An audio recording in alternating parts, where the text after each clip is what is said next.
રાવપુરા પ્રખંડ બજરંગ દળ દ્વારા રામનવમી નિમિત્તે ભગવાન રામના જન્મોત્સવની ઉજવણી કરવામાં આવી હતી। અયોધ્યામાં બિરાજમાન ભગવાન રામલલ્લાની આબેહૂબ મૂર્તિની ભવ્ય શોભાયાત્રા વડોદરાના રાજમાર્ગો ઉપર રાવપુરા પ્રખંડ બજરંગ દળ દ્વારા શોભિત કરવામાં આવી હતી, જેમાં વેશભૂષામાં હનુમાનજી તેમજ અલગ અલગ વેશભૂષાઓ સાથે વડોદરાવાસીઓનું ધાર્મિકતામાં મન બની રહે તેવી રીતે મહાપ્રસાદી તેમજ જય જય શ્રી રામના નારા સાથે ભગવાન રામની ભવ્ય શોભાયાત્રા વડોદરાના રાજમાર્ગો ઉપર નીકળી હતી।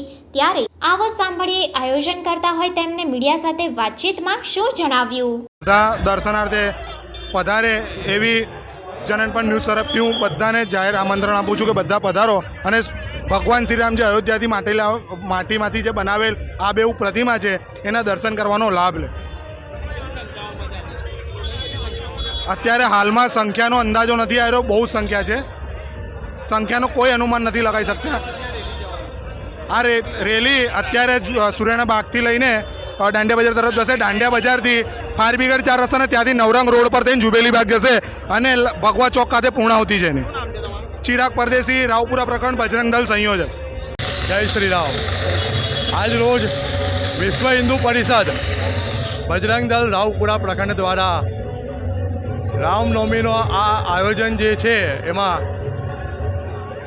500 વર્ષ પછી અયોધ્યામાં જે રામલલ્લા બિરાજમાન થયા છે અને જે મૂર્તિ ત્યાં બિરાજમાન કરી છે એના જેવી જ આબેહૂબ મૂર્તિ વિશ્વ હિન્દુ પરિષદ બજરંગ દળ રાવપુરા પ્રખંડ દ્વારા બનાવવામાં આવી છે અને આનો લાભ શોભાયાત્રામાં દરેક આખા રૂટ પર જેટલા બી ગણેશ મંડળો છે, આખા વડોદરાના જેટલા બી વડોદરાવાસીઓ છે દરેકને મળશે અને સાથે પ્રસાદી અને અક્ષતનું પણ વિતરણ છે।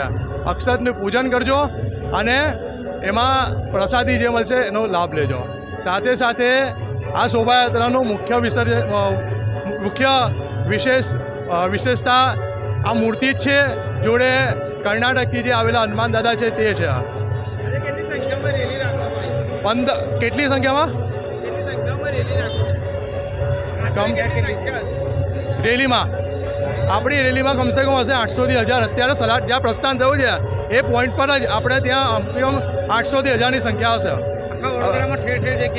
ઠેર ઠેર જગ્યાઓ 36 શોભાયાત્રા આજે નીકળવામાં આવી છે એવું છે। અને સાથે સાથે જે નવી શોભાયાત્રા નીકળવાની વાત કરતા હતા નાના નાના મંડળવાળાઓ, એ લોકો બી જે મોટી શોભાયાત્રા પૂર્વ નીકળતી હતી એની સાથે ભળી ગયા છે અને એને શોભાયાત્રાને એનું માન વધાર્યું છે। કરણ શર્મા, વિશ્વ હિન્દુ પરિષદ બજરંગ દળ રાવપુરા પ્રખંડ સત્સંગ સંયોજક। સમાચારોની ઝડપી અપડેટ માટે હમણાં જ જન અર્પણ ન્યૂઝ ચેનલને લાઇક, શેર અને સબસ્ક્રાઇબ કરો।